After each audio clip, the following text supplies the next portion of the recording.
Hey guys, so welcome back to Lex Reads. Welcome to Vlogmas. This is going to be my first Vlogmas video. As you guys know, this will be my third year doing Vlogmas. I do it a little differently, meaning that I don't post every day, but my posting schedule is going to be Monday, Tuesday, Thursday, Saturday, and Sunday. So I'm so excited because I really do like doing Vlogmas, and you guys will come along with me this whole month of December.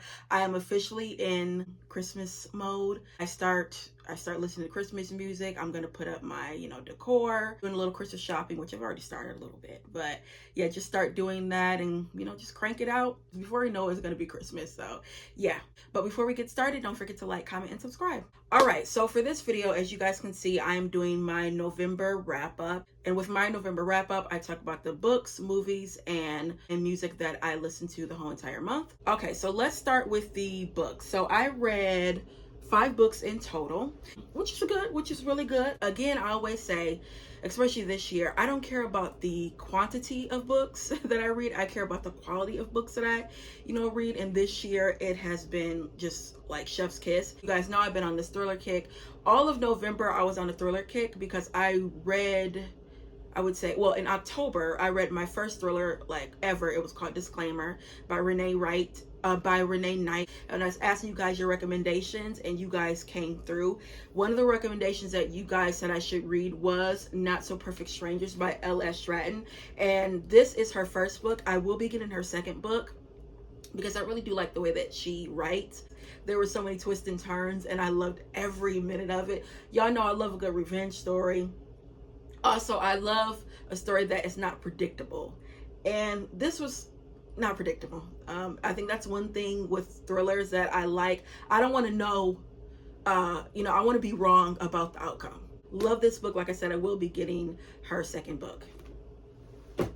Next this was our book club for the Lex Reads book club, and I think it was October, but I literally finished it the day of our discussion on the 1st of November, and it was Wild, Beautiful, and Free by Sophronia Scott. I think I talked about this with you guys. This also was in a recent haul. This is a slavery themed novel, and I really liked it. It was a kind of like a different take on slavery, and it's about a young woman named Jeanette. Her father like really doted on her, and she can like read and write and do all this. Like, she was raised like in the big house, like not a slave, so she's not used to that. So she's not used to the treatment. But then her mistress ends up selling her into slavery, and she sees everything that goes along with it. But she does end up escaping, and it's not a spoiler. She ends up escaping, and she meets some people along the way. It was really good. There was a twist in here that I was not expecting, and I think that's why I think I gave this book a 3-star, because that twist, yeah, it was really good. Next is Curvy Girl Summer by Danielle Allen. I finally finished this. You guys know I wanted to read this during the summertime and had a TBR of summer books I was going to read and didn't. And then I did a video of like the jar, kind of like a TBR jar, but it's this jar. It's books that I want to read. This was the title that I picked up out of this jar, which I will be doing that again because that just was so much fun. So yeah, this was the pick, and I really liked it. You guys know I've been on this romance kick for a good amount of time, so I was excited that I got this, and I liked it. I really did. I would give this a 3-star. The fact that I think the one thing that got me though is, why do they have this narrative like when you're in your 30s or when you turn 30 that it's like the end of the world? You feel like your life was gonna be over. It's like, for me personally, my 30s have been like fantastic. It's been way better than my 20s because I'm established and I know myself. But like, girl, first of all, you still young. 30 is young. 30 is young. Next is our book club pick for this month, November, and it was One Summer in Savannah by Tara Shelton Harris. I would recommend this book because you guys saw I was just praising this book. I would give it either a 3.5 or 4. And the reason why is this book, it's a heavy topic. It talks about a woman being attacked. She was raped and she conceived a child, and the attacker's family wants to be involved, particularly the brother. And her attacker, he was a twin, and she starts to develop an interest in the twin brother. But I did like the fact that this book, it talked about and highlighted the complexities and issues um of conceiving a child, you know, through rape, and the fact that she kept her daughter. And in the beginning, she said it was hard for her to even try to love her daughter, but it came really quickly. But the fact that that was even a thought, you know what I mean? And I can only imagine that, you know, you see that child and you know how it came about, and the child has some mannerisms, or, you know, looks like the person that attacked you. But overall, this was a really good story. I really recommend it. And also, for this to be the subject matter, it was not a harsh book. It was not hard to read. You would think, because, you know, it's dealing with, the main subject is, you know, rape and attack and things like that, that it would be kind of difficult to read. It honestly was not. And I really did like that, because, you know, sometimes that can be, a lot of times it can be hard to read that. And the author did not dwell on that. And then lastly, I listened to a book called, Marry Me Twice by Monica Walters. And this, I believe it's is this a romance or urban fiction? It's about two young people. One, the young man, Haji, he's born in Sierra Leone, but he is educated in America, and he like makes a lot of money. And he kind of has some trouble with his family. Like they hate the fact that he didn't come back home, and like he's like Americanized and all of that. And then you have a young girl named, oh, how do you say this girl's name? I think they call her Chi, because I can't say it, but she's from Nigeria. And she also is she also you know, moved to the United States to do her schooling and things like that. But right now she's having a very difficult time financially. And it's kind of like it's a marriage and convenience type of thing. So he can't get all of, his father dies, and he can't get all of his inheritance until like he marries somebody. And he's always been attracted to the young girl, and he sees her and she's like having some hard times. I mean, like living in her car and things like that. He's like, look, I can help you and you can help me. And they have like this instant, you know, like chemistry, and it's like insta love. And you see how it goes. This actually, I did enjoy it. I gave it a 3-star. I was like looking out for the conflict, like what was going to be the big thing. Because, you know, like in romances, they meet, they fall in love, and then like something goes wrong and they break up, and then they get back together again. There was not like any conflict. Like it wasn't, you know what I mean? So yeah, I was looking for that when I was listening to it. I'm like, okay, when is it going to happen? Because I just was anticipating it. But they didn't really have a conflict.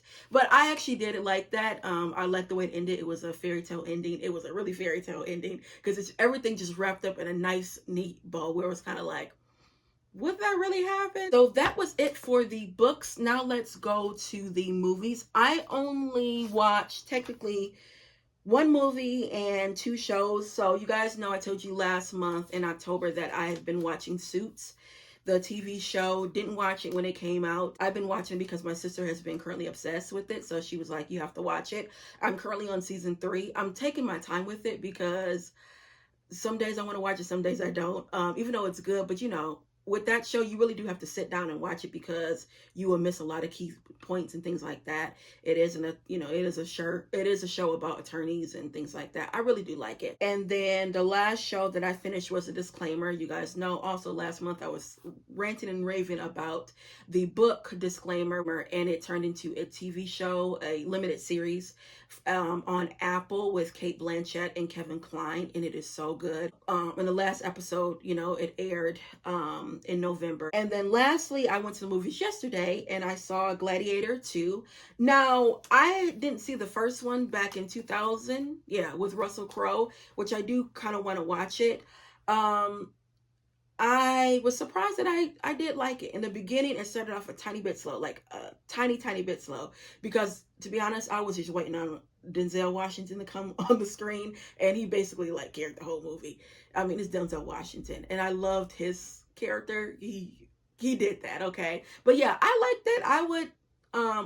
I think I do want to see the first movie just to see, you know, give me a background, you know, of the story. But you could watch that movie and, you know, didn't have to see the first one clearly because I haven't seen the first one. But yeah, what I really want to see is Wicked. That's what I probably will see that next week with my sister. Because the person I was with, he didn't want to see that. So yeah. Okay, and lastly, let's go to music. Y'all, I had a really good music month for November. So, how did I even start off with this? Okay. I saw an interview, which I'll put the interview down, and I forgot the podcast, but they were talking to the artist Tweet. You guys know Tweet back in what 2000? She was like Missy Elliott's artist. Y'all know the song "Oops on Mine." She's known for that. But I remember listening to Tweet as a kid. My uncle really loved her. And she just her stuff is just so mellow. But I was listening to that interview, and you know, just how she came about and things like that. And I love her vibe, but her music off the chain. Southern Hummingbird is just a classic. I like almost all the songs on there, but I listened to that whole album. Also listened to her second album, It's Me Again. I do think that I will be getting that vinyl. My sister and I, for Christmas, we give each other stockings and a monetary gift. And in our stockings, we will like ask for things, and also to like any other things you think the person would like. And I was telling her how I've been obsessed with Tweet this month. And I was like, you know, it's on vinyl. And I said, I don't have it. I don't have it. And she started laughing. She's like, okay. So I think I will be getting that next month. But the songs I love on that is, of course, Oops on Mine, Love Call Me.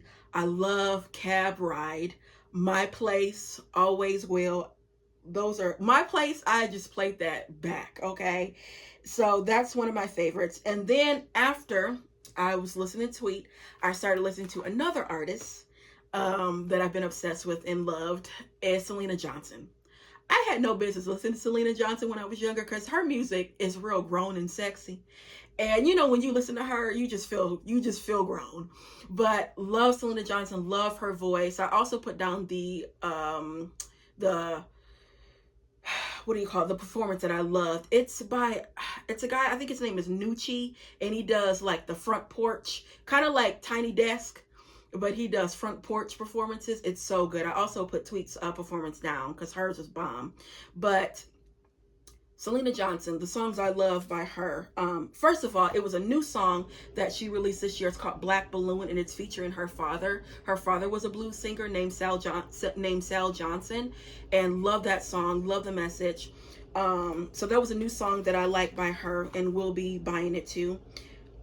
Songs that I love by her is, of course, guess what? Love Slowly, love Another Relationship, and that performance that she did, unbelievable. Again, I will put it down below for you guys to watch it. But yes, Selena Johnson and Tweet, yes. Then the last song I listened to was by Toni Braxton. It was off of the Libra album? I think that's her third album. It's a song called What's Good, and it's sampling Dear Mama by Tupac. So good. Exactly like the song says, so good. I mean, and Toni Braxton, come on now. Who doesn't like Toni Braxton? But I was listening to that song because I saw it on TikTok, and I'm like, oh, I like this song. And of course, I love the Dear Mama, song by Tupac in the music. But yeah, that song was really good. Those three women, I was listening to them like nobody's business. So yeah, guys, that is it when it comes to my wrap up, my November wrap up. Again, I'm so excited that it is Vlogmas month. And also, I haven't listened to Christmas music. You guys know, if you've watched my previous Vlogmas videos, every video I talk about 3 Christmas songs that I listen to. I haven't listened to any yet. We'll be sharing, some when I start listening to them, which will be today because it is December 3rd. But so far yet, I haven't listened to them, but you guys will hear my Christmas, you guys will hear my 3 Christmas songs that I listen to like for 25 days. And after Christmas, I'm done listening to Christmas music. Also, all the Christmas music that I listen to is black. Just gonna be honest. So yeah, guys, that is it for today's video. I'll be back with more black books. Bye.